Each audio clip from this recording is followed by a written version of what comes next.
মারহাবা, আজকে আমার দোকানে বাংলাদেশি কাস্টমার কয়েকটা গোলাপ নিলাম, হাতে সুন্দর করে একটা ফুলের তোড়া বানাই দেওয়া লাগবো। আমার প্রিয় বন্ধু মেহেদি হাসান ফোন দিয়ে আমার বইলা দিছে মেহেদি ভাইয়ের বন্ধুর জন্মদিন, আজকে জন্মদিনে বন্ধুরে উইশ করার জন্য আমার দোকানে লাল গোলাপের ফুলের তোড়া বানাই নিয়ে যাবো। আর আমি কি যেই করে ফুলের তোড়া বানাই দিতে পারি। নিজ দেশের মানুষ যখন বিদেশের মাটিতে নিজ দেশের লোকের দোকান থেকে ফুল কিনা নিয়ে যেতে আসে, তখন অনুভূতিটা সত্যি ক্রিম ক্রিম লাগে। আর এদিকে আমার দোকানে যখন আমার দেশের কাস্টমার আসে, তখন আমিও চেষ্টা করি ব্রাইটনেস যুক্ত একটা সার্ভিস দেওয়ার জন্য, যাতে ফুলের তোড়াটা হাতে নেওয়ার পর অন্ধকার রুমটাও জলজল করে ওঠে। আর এদিকে বিদেশের মাটিতে যত দিন যাইতেছে অতই আমার ফেসবুকের পেজ বড় হইতাছে, আর ফেসবুকের ভিডিও দেখে দেশি কাস্টমারের সংখ্যা দিন দিন বাড়তেছে। আমি সৌদি আরবে যে সিটিতে থাকি, ওই সিটিতে বাংলাদেশি যারা বউ নিয়ে আসে, তারা যারা ফুল কিনতে আসে, বেশিরভাগ বাংলাদেশি ভাইয়েরা আমার দোকান থেকে ফুল কিনে নিয়ে যাবো। আর আমিও তাদেরকে যথেষ্ট পরিমাণে রেসপেক্ট করি, আর তাদেরকে বাজেট ফ্রেন্ডলি কোনো একটা কাজ উপহার দেওয়ার চেষ্টা করি। লাল গোলাপে সুন্দর একটি ফুলের তোড়া আশা করি মেহেদিবের কাছে ভালো লাগবে, আমি তার জন্য অপেক্ষায় আছি। প্রিয় ভিউয়ার্স, চাইলে আপনিও আপনার আশেপাশে বন্ধু বান্ধব বা পরিবারের কারো জন্মদিনে উইশ করতে গেলে সুন্দর করে এভাবে একটা ফুলের তোড়া উপহার দিতে পারেন। আমাদের দেশে ফুলের সাথে জন্মদিনের উপলক্ষে কিছু উপহার দেওয়া যায়, যেমন ঘড়ি, চকলেট, টি শার্ট, পারফিউম অথবা ভালো বই, নামাজের মশলা, আর মেয়ে হলে টেডি বিয়ার। এক কথায় উপহার দেওয়ার মতো মন মানসিকতা থাকলে বাজেট কোনো সমস্যা না। বাজেটের ভিতরে কিন্তু অনেক সুন্দর সুন্দর উপহার দেওয়া যায়। আমি সৌদি আরবে আরবিদের এমনও উপহার সাজাইছি যারা এত বড় একটা ফুলের তোড়া নিছে আর সুন্দর করে 2-3টা চকলেট রাখা দিছে। হতে পারে উপহারের সংখ্যাটা খুবই কম, 2-3টা চকলেট মাত্র।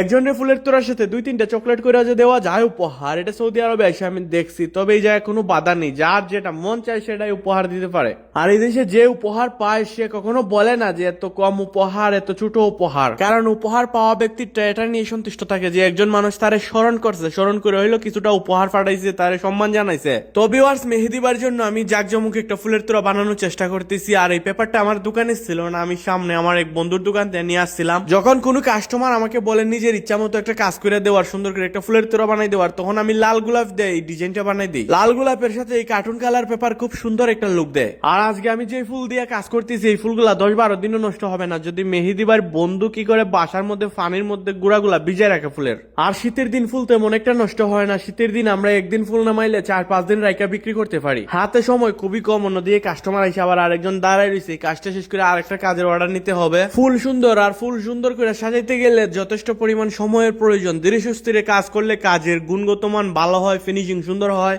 আর যখন কাস্টমার থাকে না, তখন আমি যে কোনো কাজ হোক সময় নেওয়া করি, যাতে করে ওই কাজটা পিকচার ওটা মোবাইলে রাখতে পারি, পরবর্তীতে কাস্টমারের যাতে আমি এটা দেখাই অন্যান্য অর্ডার নিতে পারি। তো আপনারা কে কোন জায়গাতে ভিডিওটি দেখছিলেন অবশ্যই কমেন্ট করবেন। শেষ পর্যন্ত ভিডিওটি দেখার জন্য অসংখ্য অসংখ্য ধন্যবাদ আপনাদের সবাইকে। বলতে গেলে 10 পিস গোলাপে মিডিয়াম সাইজের একটা ফুলের বুকে। আপনাদের কাছে ফুলের বুকেটা কেমন ছিল সত্য একটা কমেন্ট করে যাবেন। এর সাথে আশা করি যারা ফুল প্রেমী আছেন আমার এই নতুন ফেসবুক পেজে যুক্ত হয়ে যাবেন। আশা করি সুন্দর